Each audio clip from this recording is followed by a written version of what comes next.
Zoti Manja, faleminderit që pranuat ftesën për intervistë. Në fakt, unë kam ardhur për të rregulluar marrëdhënien tonë pasi kemi pak kohë që jemi ftohur. Duhet të drejtohesha në mënyrë institucionale me kërkesë për intervistë, sepse ishte e vetmja mënyrë për të takuar. Mesazh sheqere pikafën. Po, rruga institucionale është me sa duket rruga më e qëndrueshme dhe më e gjata e komunikimit me zyrtarët. Kështu që unë dua të të falenderoj për intervistën. Tani te kafja. Unë kafen e pi pa sheqer. U bën ka disa vite që e pi pa sheqer, por jo gjithmonë ja dal sepse nga jera harroj ta pi kafen edhe kujtohem darkë që sot s'kam pi kafe. Nuk është se mendon si presidenti që je mbëlvet edhe s'ke nevojë për sheqer. Jo, unë kafen e pi pa sheqer se me thënë të drejtën diabeti është smundje e kohës edhe unë mendoj ta evitoj sheqerin në kafe. T'ju drejtohem zoti Manja, zoti ministër apo Ulsi, siç të njohin të gjithë tashmë, Ulsiu i Lolitës? Mu drejto si të ndjesh ti më mirë. Unë më mirë Ulsi e kam. Sepse unë në fund ditës prapi njëjti jam, Ulsiu. Si ka qenë fëmijëria jote?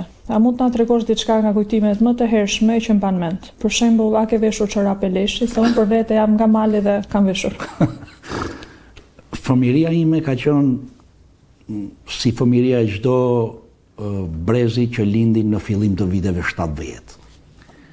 Një fëmijëri e vështirë si koha, por e bukur. E bukur për shkak se nga ajo kohë kemi kujtimet më të mira të fëmijërisë, të shkollës, të grupit, por edhe të familjes. Unë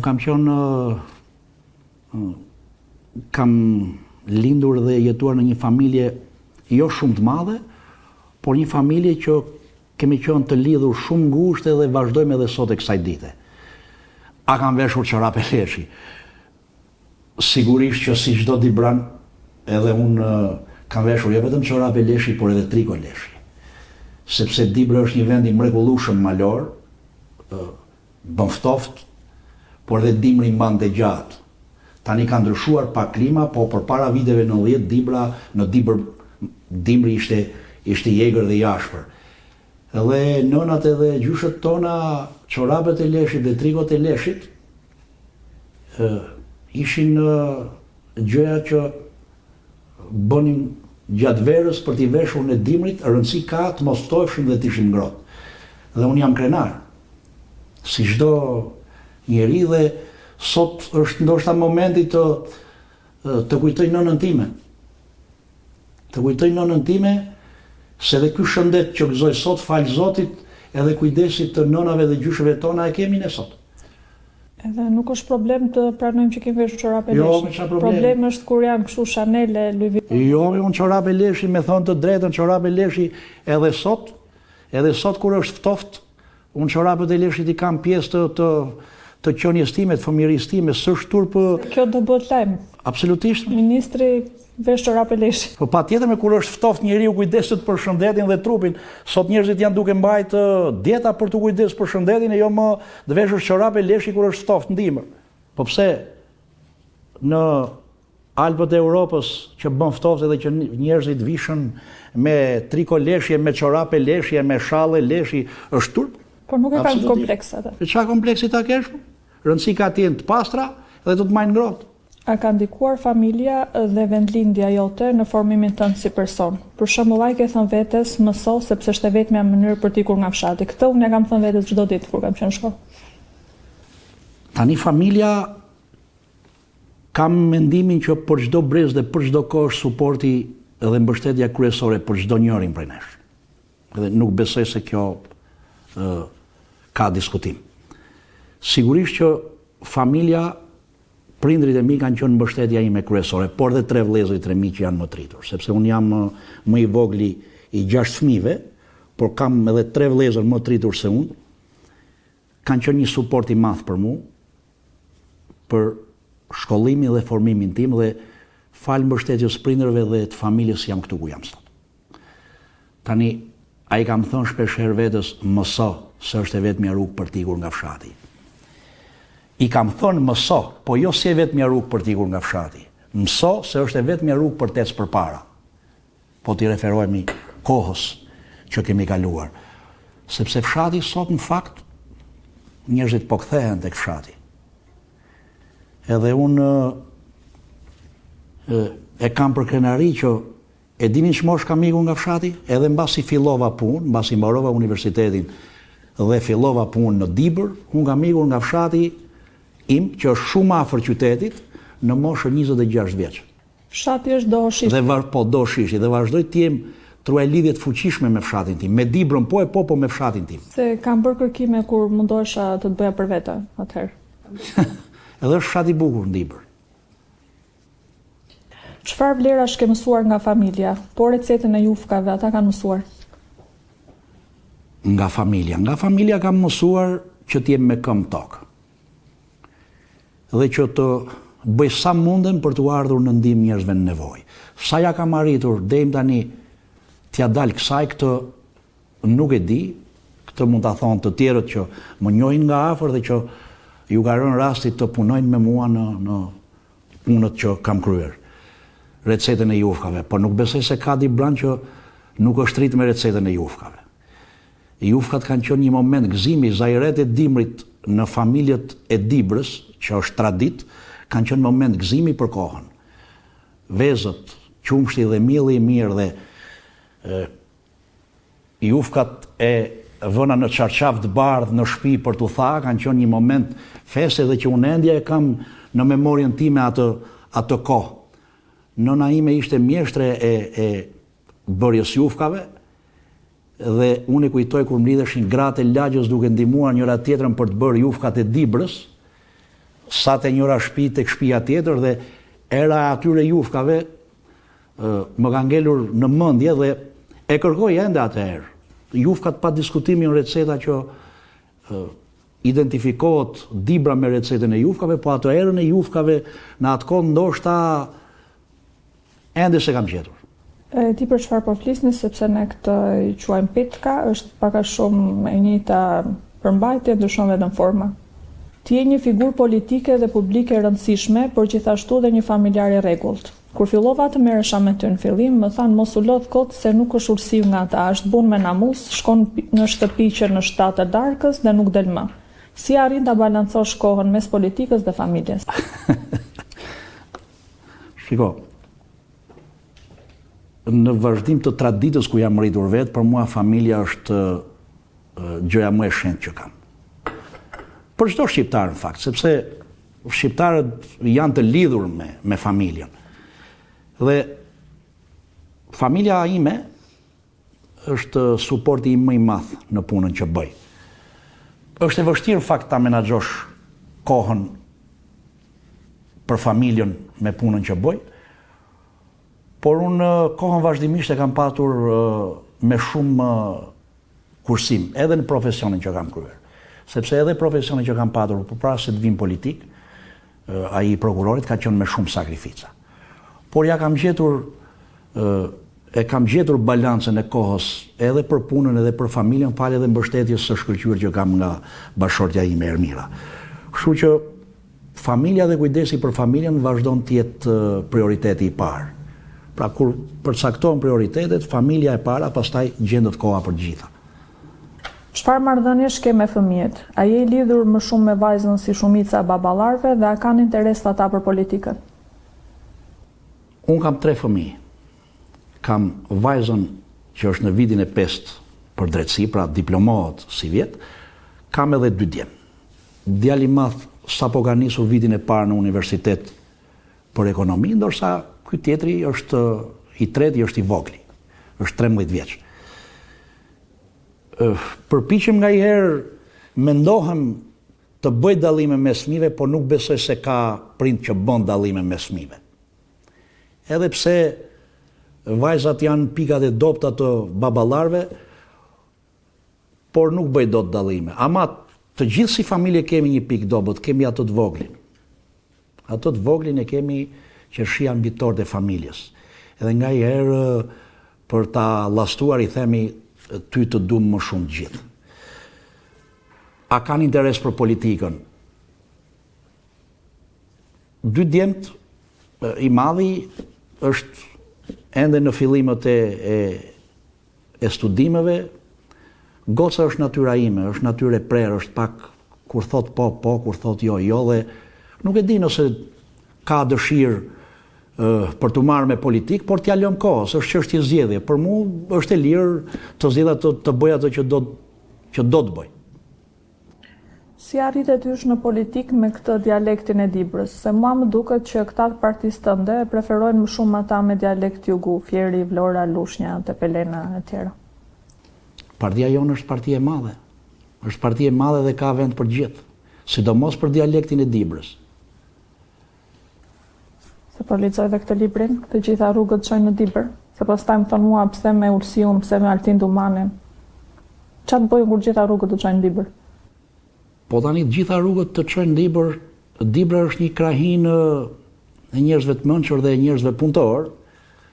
Nuk e di, po ka një shprehje për Dibrën, që mendja lindi në Shkodër, kalojnë mirëditë dhe pushon në Dibër. Kam dëgjuar. Kështu që të qenurit në politikën e majtë, pra pjesë aktive e Partisë Socialiste, unë e konsideroj jo vetëm që ka vend për gjithë krahinat aty në atë parti, por dialekti im dibran jam i bindur që është qershia mbitor në atë parti. Si e vlerëson marrëdhënien tënde me Edi Ramën? E ke aq të afërt sa më ke mua, apo më të afërt? Nëse do duhet të zgjidhje dikë, mua apo Edin? Nëse thot Edin, do ta presim, ëh, çuna. Jo, me ty e kam më të afërt marrëdhënien. Dhe nuk është nevoja ta presësh fare, sepse Edi Rama është njeri që i do mediat dhe mendimin e lirë, se ky është vokacioni i Edi Ramës, që në fillim viteve 90 kur nisi të merret me jetën aktive politike, me publicistik, por edhe me çështjet aktive në shoqëri, kështu që s'është nevoja ta presësh, rri pa merak. Kam edhe një kunjë me kryeministrin se më ka bërë blok ka shumë kohë dhe prandaj ta shfrytëzoj rastin. Po ndoshta edhe zhbllokohet tani. Po shpresojmë. Si është të punosh me Edi Ramën? A ju thot merruni më shumë me rrjetet sociale se jeni dobët me like dhe komente? Ti nuk e nevojë të shqetësohesh për këtë sa më ke mua, po thjesht pyesim për kuriozitet për këta ministrat e tjerë edhe. Tani të punosh me Edi Ramën është sfidë vete. Edi Rama është njëri shumë kërkues dhe shumë punëtor. E thot vetë Edi Rama që bie i fundit dhe ngrihem i pari në mëngjes nga të tjerët. Sepse kur merr përsipër të jesh i pari i punëve të vendit, bëhet ajo që bën Edi Rama. Tani të qenurit ministër dhe në politikë aktive dhe të punosh për krah Edi Ramës do të thotë të punosh pa orar dhe pa limite. Dhe në finale, do duhet të kesh një produkt dhe produkti asaj pune që bëjmë ne dhe që bëm politika në përgjithësi, është në funksion të njerëzve dhe të vendit. Ky është qëllimi në fundit i politikës. Tani rrjetet sociale. Rrjetet sociale janë pjesë e domosdoshme për një politikan. Aq më tepër që sot teknologjia dhe rrjetet sociale janë bërë jo vetëm trendi, por le të themi janë bërë qelsa që hapin shumë dyer. Unë nuk kam nevojë në fakt për like dhe për të qenë prezent në rrjetet sociale, se e kam zgjidhur këtë punë. Për sa kohë kam ty jam rregull. Reforma në drejtësi është një nga temat më të rëndësishme në Shqipëri. A mendoni se është në rrugën e duhur? Patjetër që është në rrugën e duhur, edhe pse ka sfida pafund, sepse është një reformë shumë e thellë, gjithëpërfshirëse, që unë e kam thënë vazhdimisht, me këtë reformë ne kemi rithemeluar nga e para sistemin e drejtësisë Shqipëri. Por ka sfidat e veta për cilat po punojmë për ditë. A është e vërtet që ekziston një grup i njohur si Drejtësia e Kalas së Dodës, me prokuror Dibran të Spakut dhe ti si ish prokuror? Po kam dëgjuar flitet për këtë edhe në ZO edhe në portale, por mendoj se është rruga më e mirë për t'i bërë PR-in e duhur Dibrës. Se ti e the pak më parë që të gjitha rrugët çojnë në Dibër. Edhe ky është Ky është PR-i më i mirë që i bëhet Dibrës. Dibrës së njerëzve të mençur, punëtor, Dibrës me tradita e kështu me radhë. Kështu që nuk më shqetëson kjo gjë. E shoh pozitive këtë gjë. Si e shikon arrestimin e Erlion Veliajt? Një petale thatë që duhet t'i hiqej trëndafilit socialist apo një lule këputur pa drejtësisht nga prokurori Olzdado? Nuk edhe për shkak të formimit tim, edhe të punës time si ish prokuror, pra si njeri i drejtësisë fundit, nuk preferoj të bëj komente për çështje dhe emra konkret. As s'kam bërë ndonjëherë dhe as nuk do të bëj. Ne, ama një gjë është e qartë. Ne kemi mbështetur reformën drejtësi dhe do të vazhdojmë ta mbështesim në të mirë të vendit dhe të Shqipërisë. A e ke vizituar Erlion Veliaj në burg? Më vjen keq që nuk t'jap dot përgjigje për çështje që janë në tim. Edhe mua do vjen të keq, po të mendoja që e ke takuar Erlion Veliajn para me. Po pse ti mendon që unë takoj njëri tjetër përpara te pa të takuar ty? E mendova për një moment, po. Ha pra. A e keni përgjuar në burg Erlion Veliajn dhe Ana Kashar në dyve së çift? Ka kohë që e kam lënë këtë zanat, që në maj 2009-s, kur vendosa ta lë prokurorin dhe të merrem me politikë. Si e shikon të ardhmen e drejtësisë në Shqipëri? Drejtësia e re do duhet shkojë në destinacionin ku e kemi projektuar në 2016. Një drejtësi e barabartë për gjithë, ku si zyrtari, si njeriu i zakonshëm të jenë barabartë para ligjit. E thash pak më parë që ka sfida. Sfida që lidhen me një sër problematikash që kanë të bëjnë qoftë me mungesën e burimeve njerëzore për shkak të vettingut, por edhe me teknologjinë dhe infrastrukturën që ne sot kemi në dispozicion të njerëzve të drejtësisë.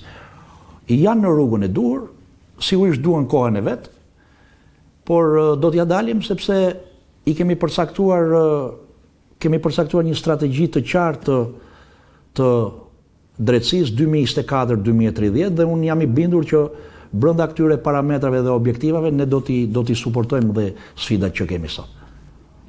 A i mban mend biseda telefonike që ke bërë disa vite më parë, dosja 184, i thohet dikujt ne themi për manal të burr, a ngrit në detyrë ai apo ishte thjesht premtim elektoral? Unë kam nevojë të besoj që ti mban fjalën. Tani në fakt unë i kthehem më pas here atij regjistrimi, sepse më pëlqen dialekti im Dibran. Madje më pëlqen dhe vetja kur e ngjoj veten time të flas në dialekt. Sepse kam përshtypjen se kuptohem më mirë në dialektin tim. Tani, ai mbaj premtimet. Fakti që unë jam këtu dhe ti je përballë me do të thotë që unë i mbaj premtimet. Po unë nuk është se të kam kërkuar ndonjë gjë. Jo, premtimet për të patur këtë intervistë. Për intervistën, dakor. Po për intervistën. A është kjo një mënyrë inovative për të motivuar administratën publike të marrë pjesë aktive në demokraci? Kjo e premtimit për manal. Motivimi është i rëndësishëm për këdo. Pra është e nxemja që duhet të marrin njerëzit për ta nisë ditën mbar dhe për ta mbyll me kokën lart apo për ta mbyll me sukses i gjë. Ka shumë forma motivimi. Unë nuk mendoj se motivi për të qenë pjesë aktive në demokraci, dikujt duhet t'i premtohet për të marrë gjë pa merit. Nuk e mendoj këtë.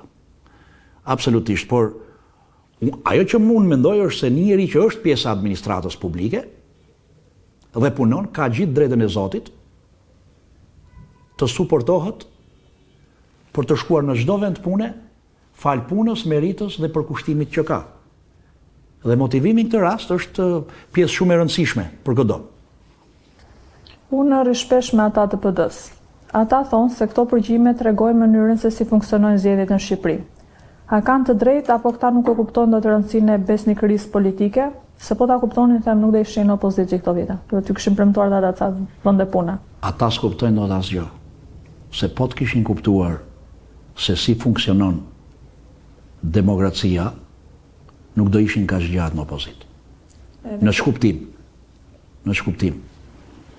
Në kuptimin që rregullat e lojës i vendosim në fillim për të dy palët një lloj, e bëjmë fushatën të dy palët një lloj, i numërojmë votat krejtësisht në mënyrë paqësore në qendrat e numërimit, madje ato rrugës japin dhe intervista, jemi shumë afër fitores, dhe kur numërohet vota e fundit thonë na i vodhën.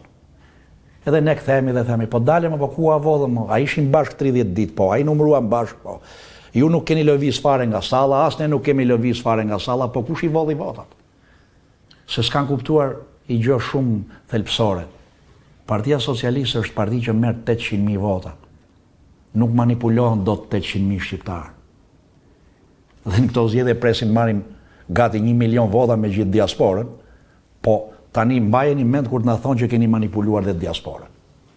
Unë them që edhe këtë pjesën ku kritikon PD-n edhe flet për kaq shumë vota duhet ta presim se pastaj do fillojnë një shitur të rilindja dhe ti dhe ka bler Ulsimania dhe më mirë ta heqim, ta presim. Po jo më ça është tu ble Ulsimania, kjo është pjesë e realitetit. Kjo është i gjë që 11 majin e kemi përpara. Dhe kjo do të duket se është i gjë që do të ndodhe, mbas 5 javësh do të ndodhe. Dhe unë me zi pres, sinqerisht, unë vetë zgjedhjet i konsideroj festë të demokracisë, ma beso këtë gjë. E shijoj shumë fushatën. Ngjoj lloj-lloj legjenda urbane, dhe në fund të ditës them dalim o vllai dashur, jam unë apo s'jam, Lezhë, ishim Kurbini, ishim Mirdit, ishim edhe them ku janë gjithë këto legjenda që sajohen. Është shumë e thjeshtë, njeriu voton atje ku e ka shpirtin. Vota është zemër. Nga mëngjesi darkë ne do bëjmë fushatën e gjitha dhe po e bëjmë fushatën, po me 11 maj njerëzit do zgjedhin ato që kanë në mendje dhe në zemër. Siç e tham më herët, ti ke qenë gjithmonë një mbështetës i fortë i familjes. A është kjo arsyeja pse ke punësuar të gjithë familjarët e tu në administrat? Tani, edhe unë si gjithë tjerët kam dhe unë familje, kam edhe njerëzit e familjes. Dhe unë nuk mendoj që ne që kemi për hir të asaj që ne kemi një detyrë të përkohshme në politik, familjarët tanë mos kenë të drejtën të punojnë, të kujdesen për familjet e tyre, në fundit të jetojnë dhe ata si gjithë tjerët. Edhe ata meritojnë si të gjithë tjerët, që në përputhje me arsimin, formimin dhe mundësi që krijohen, të punojnë dhe të kujdesen për veten dhe për familjet e tyre. Dhe unë nuk mendoj që ata duhet penalizohen nga të qenurit e të afërmve të tyre në politikë. Në fundit unë jam përgjegjës për familjen time të ngushtë, për bashortën dhe fëmijët, për bashortën time dhe fëmijët e mi. Por pjesa tjetër e familjes janë në shtëpitë e tyre, janë në jetën e tyre dhe nuk ka arsye pse të penalizohen nga mbiemri. Përkundrazi, unë mendoj se ata edhe jam i bindur për këtë ndjen krenar për këtë punë që unë bëj. Sepse e din se ku kam punuar dhe kam marrë votën dhe besime e qytetarëve në Dibër, në Tiranë, edhe në Lezhë, e din të gjithë se sa bëj dhe sa përpiqem të bëj unë për njerëzit për t'u dhënë mundësinë se çdo kush kur fillon jetën rishta s'ka nevojë për një suport dhe për dorën e dikujt. Kur shikon njoftimin për një vend të lirë pune në administratë, e çon direkt te grupi WhatsApp-it Ulsimania? Jo, nuk e çoj në WhatsApp, në fakt se e çoj me mesazh sepse kam merakun që ndoshta s'ka internet dhe nuk e lexoj shpejt në WhatsApp. Po për të qenë sigurt e çoj në mesazh. Tani me që fisin tënde ke rregulluar me punë, ata të mitë kur do t'i sistemosh? Se ata mendojnë që ne jemi shumë të afër dhe më kërkojnë punë ndaj rrotull nga Burgu i Drenovës, si Pogradeci që ta kenë ndër shtëpisë. Nuk do të mundohen fare. Ata kanë të drejtë që mendojnë se ne jemi të afërt, po unë mendoj se nga fisi vetëm ti duhet të jesh pa punë. Unë edhe mund të jem pa punë, po pres të vi PD-n pushtet edhe të më rregulloj, se nga ju nuk është se ka. E po keq më vjen me thona drejtën që ke tu prit gjatë pa punë, kështu që po të duhesh ma çon ai SMS dhe ti kur të hapet në event punë, se do ta bëj mund. Mund të them dhe unë që jam pjesë e familjes Manja. Nuk ka rëndësi, ti thuj jam Lolita, nuk ka rëndësi të thuash fare. Po që ke tu ngel gjatë pa punë, me sa shoh ato thuj që kanë rregull. Pa punë. Ka fjalë që në përburgje futen telefona. A i keni futur telefon Erjon Veliajt, sepse ai poston çdo ditë në Facebook, dhe pse nuk i fusni Ilir Metës që të pajtohet me Monikën, se shpirt ka dhe i shkrete? Tani rregullat e institucionet e vuajtjes dënimit kanë rregullat posaçme ligjore. Vetë ligji ka parashikuar një sër mjetësh komunikimi që banorët rezidencë në këto institucione kanë me familjarët e tyre. Ka telefona në institucione, pra telefona të vendosura në institucionet tona, ku çdo i dënuar në përputhje me rregulloren e burgjeve ka të drejtën të komunikojë me familjet brenda një limiti kohor të caktuar. Ka edhe takime me familjarët, janë 4, jo më pak se 4 takime me familjarët e ngushtë. Pra ka një mundësi të madhe komunikimi dhe nëse dikush kërkon të jetë i pranishëm në jetën e dikujt, nëse zgjedh të jetë, ne ja kemi kriju mundësinë edhe Ilir Metës. Qëllimi i institucioneve të vuajtjes të dënimit nuk është vetëm dëshkimi, por dhe rehabilitimi. Problemi me shumë të burgosur është që hynë për një vepër penale më të lehtë dhe kur dalin kryejnë në një krim akoma më të rëndë, që do të thotë se nuk ka funksionuar si duhet.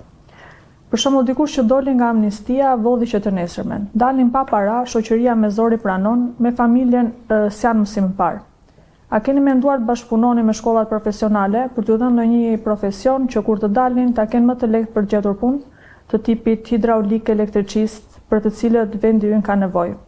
Kurse kompjuteri, ka folur dhe kryeministri për përforcimin e shkollave profesionale dhe prandaj do të pyesja. Është një pyetje shumë interesante. Një pyetje shumë interesante që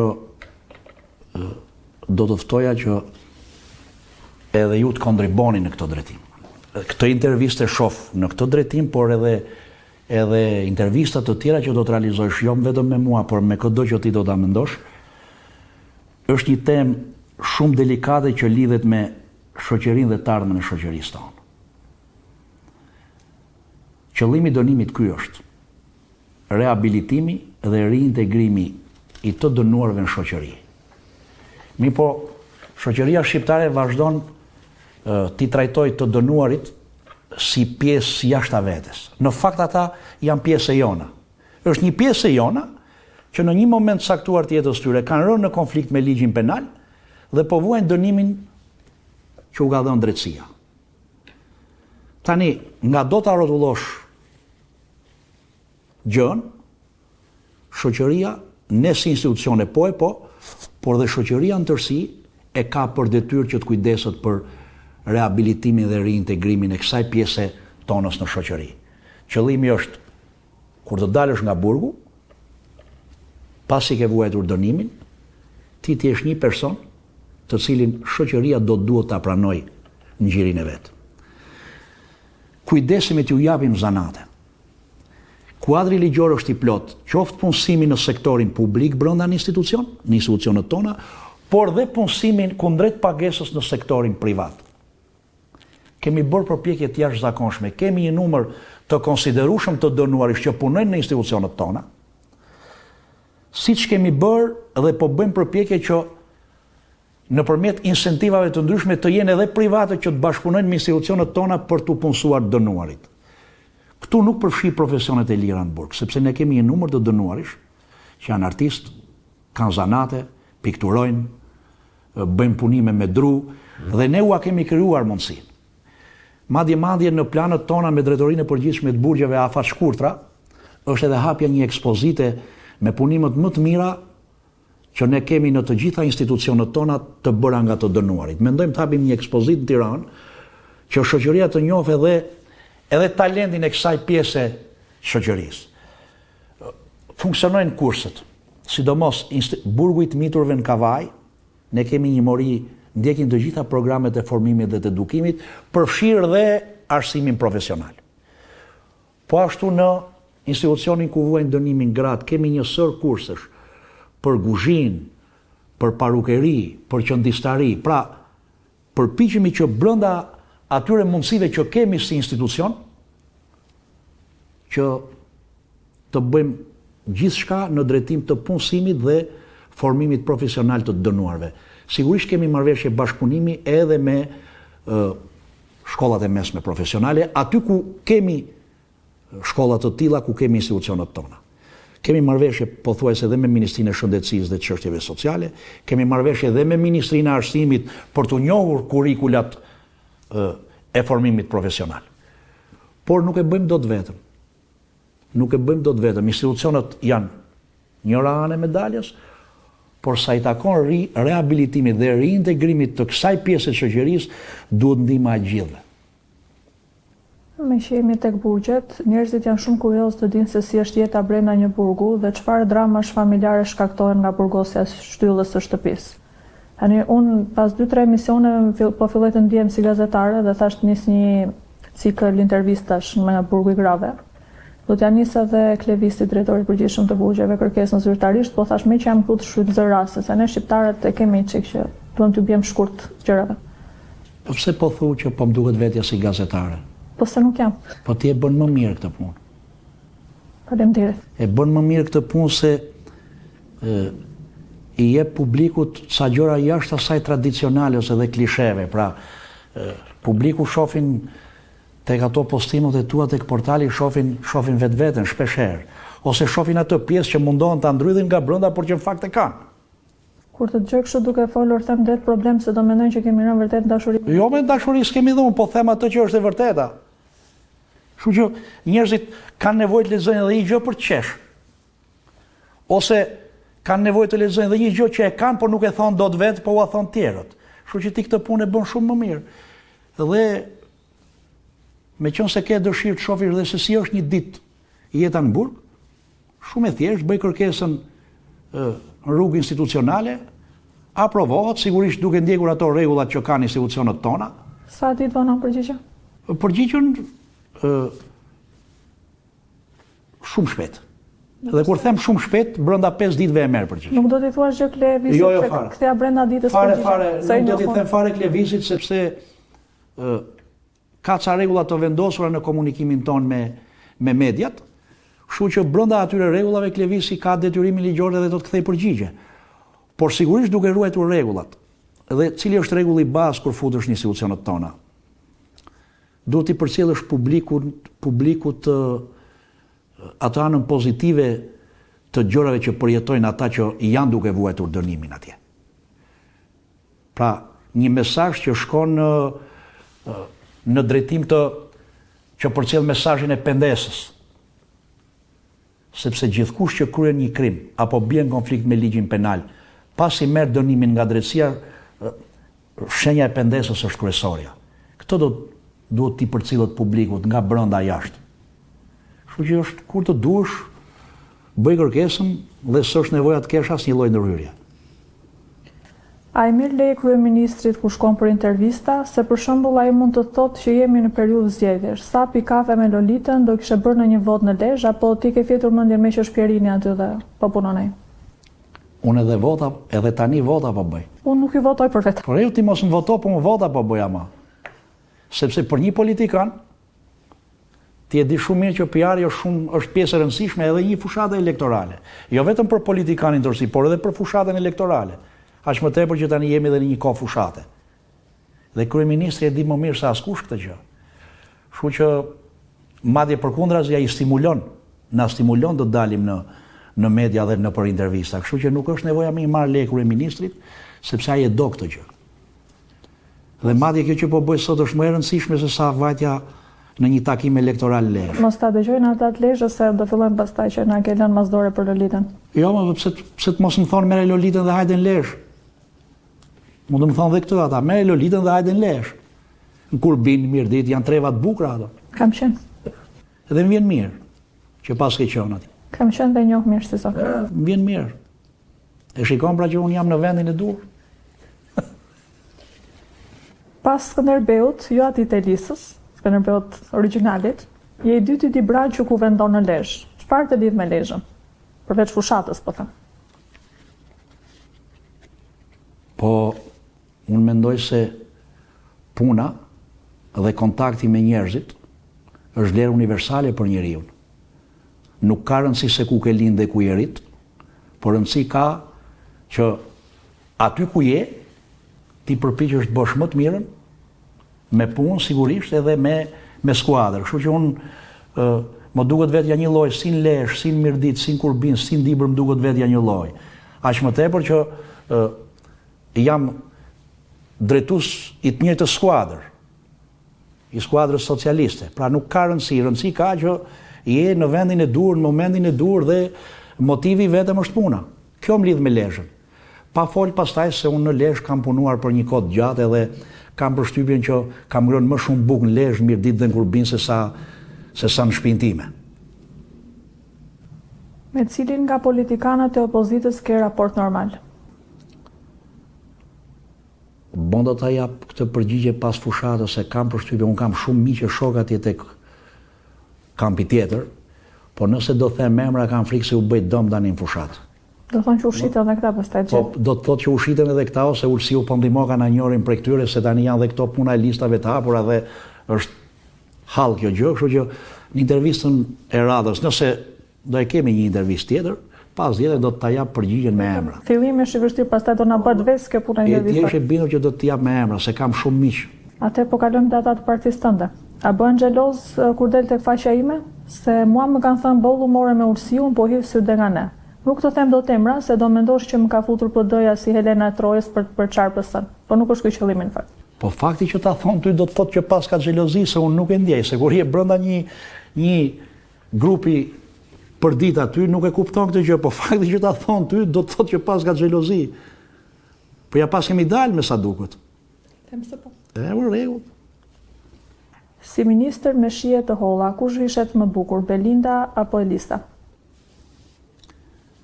Të dyja sipas stilit vet. Po njërin do ta zgjedhësh. Po të dyja vishin mirë, po secila ka stilin e vet. Kjo ishte përgjigje u shmangë përgjigjes. Përgjigje si ke Fevziu pra? Kush ka parfumin më të mirë, Piro Vëngu apo Niko Beleshi? Për zotin era e parfumit tim nuk më le shumë hapësirë për të pasë kush e ka parfumin më të mirë nga këto dy. Çfarë parfumi përdor, se ma kanë bërë si pyetje të faqe? Jo, nuk e tregoj këto. Unë djeva keq që se dia. Këto do duhet ta zbulojsh rrugës.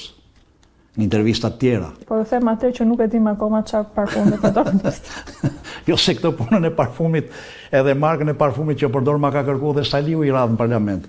Edhe llojin e çantës dhe llojin e parfumit, vetëm numrin e kostumit s'm ka kërkuar. Atë do ta pyesim më vonë. A i shkove për qokë Pandeli Majkos kur hoqë dhe mballën dhe sa lek i hote? Po Pandi si kryeministri i luftës nuk pret qoka për këto gjëra të vogla. Po unë kam merak se kam ande nga zona ime dhe. Po nuk është se priti për këto qoka të vogla, se heqja dhe mballës është gjë shumë e vogël për Pandin, por ama me qenë se e ke nga zona jote, unë me Pandin kam komunikim të vazhdueshëm. Jo vetëm për këto gjëra, por edhe për shëndetin po dhe për gjëra tjera. Aq më tepër që kemi qenë të dy unë drejtues politik qarkun Lezhë, Pandi deri para pak kohësh në Kuks. Na lidh edhe rruga këtej. A merresh do të vesh me ata të Kuksit? E u kuptonte dialektin? Pandi. Po sigurisht që u kuptonte dialektin, se Pandi andej e ka një pjesë të mendjes edhe shpirtit. A i ulur në njëherë pa dashje në karrigen e kryeministrit para se të fillojë mbledhja e Këshillit të Ministrave? Jo. I qëndroj fort karrigës ku jam ul vet, edhe përpiqem ta mbaj fort me punë edhe do Zoti me nder, dhe përpiqem të jem një suport i fort dhe për kryeministrin në ato karrige ku është ulur kryeministri. Sepse ajo është një karrige që ka peshë të madhe dhe kërkon shumë shpatulla të gjëra për ta mbajtur ato karrige. Mu më del karrigja ime dhe përpiqem ti qëndroj fort asaj. Sigurisht me punë, se do thot në njëri që Ulsiu që nga kap për karrige edhe s'do me lëshu karrigën. Jo. Unë përpiqem që çdo gjë ta mbaj nëpërmjet punës. Edhe ata që punojnë me mua e dinë këtë gjë. Nga 1996, kur për herë të parë jam bërë pjesë e administratës publike dhe sot e dinë që jam njeri i bërë vetë në kuptimin e punës. Cilët janë prokurorë më të zotët, ata të Kalas së Dodës, të Rozafës së Shkodrës apo ata të Teutës së Durrësit?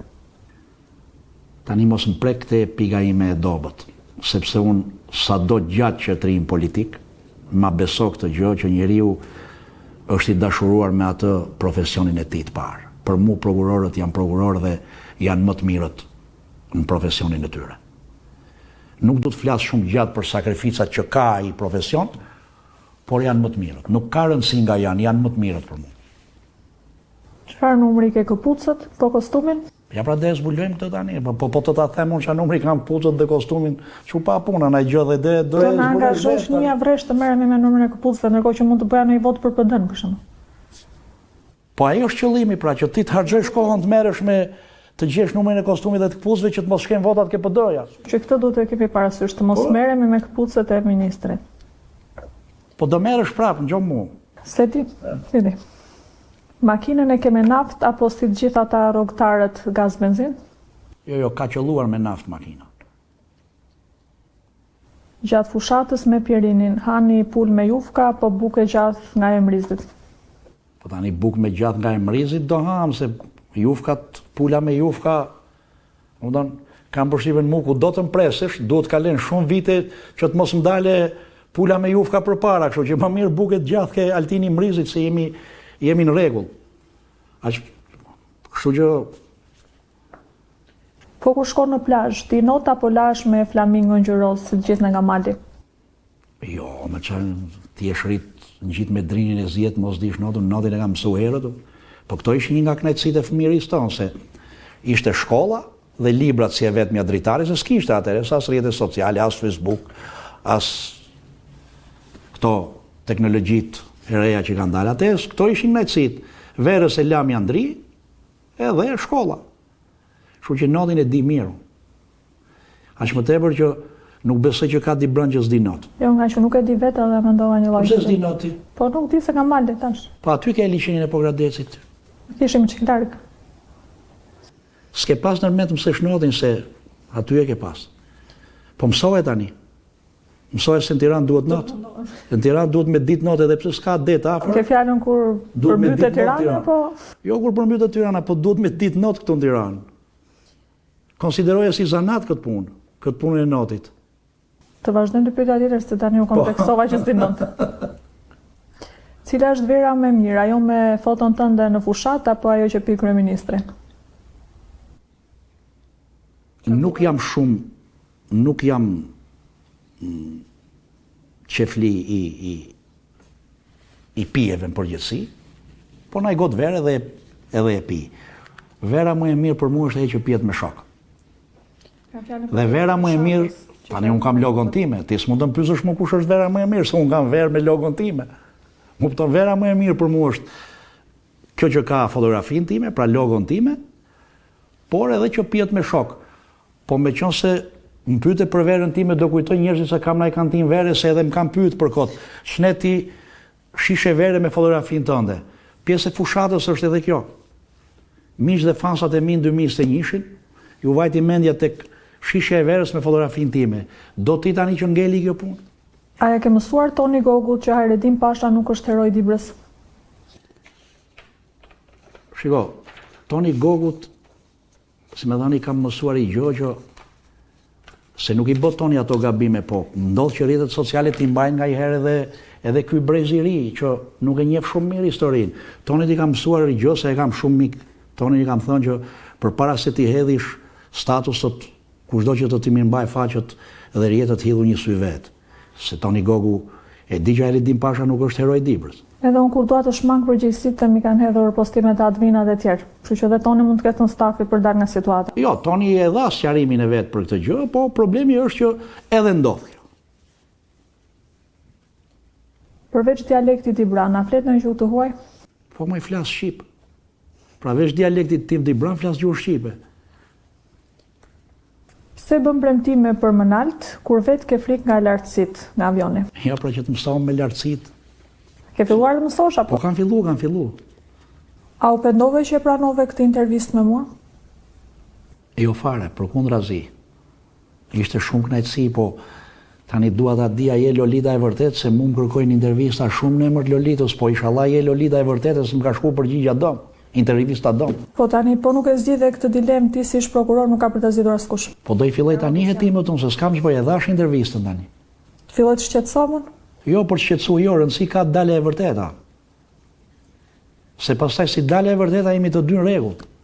Unë rregull jam vetëm. Pra je e vërteta. S'po përgjigj. E më rregull. Kështu që ishte shumë kënaqësi. Edhe për mua. Edhe me qenë se është bërë edhe si trend ajo fjala Manal Dorbur, me qënë se e nisëm këtë intervistë, inshallah më naltë edhe për ty.